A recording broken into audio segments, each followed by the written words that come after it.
کراچی میں میئر کے الیکشن کے موقع پر آرٹس کونسل کے باہر پیپلز پارٹی اور جماعت اسلامی کے کارکنان کے درمیان شدید جھڑپ ہوئی۔ مشتعل کارکنان کے پتھراؤ سے متعدد افراد زخمی ہوئے۔ پولیس اور رینجرز نے لاٹھی چارج کر کے ہجوم کو منتشر کر دیا۔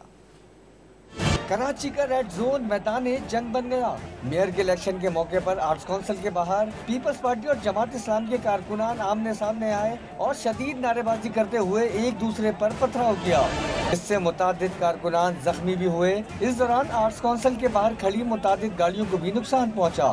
وزیر اطلاع سندھ شرجیل میمن نے جماعت اسلامی کو ساتھ مل کر کام کرنے کا مشورہ دیا۔ کہا کہ جماعت اسلامی والے سلطان راہی بننے کی کوشش نہ کریں۔ پاکستان پیپلز پارٹی کا جالا اور سلمان مراد پاکستان پیپلز پارٹی کا جالا، میئر اور ڈپٹی میئر منتخب ہو چکے ہیں۔ پیسفل پروٹیسٹ کرنا ہے، ہمیں گالیاں دینی ہیں، آپ نے بدتمیزی کرنی ہے تو آپ کریں، جہاں مظاہرہ کرنا ہے مظاہرہ کریں، لیکن اگر آپ نے قانون ہاتھ میں لیا، لیکن اگر جماعت اسلامی نے کہیں پہ بھی کوئی انتشار پھیلایا تو قانون اپنی حرکت میں آئے گا۔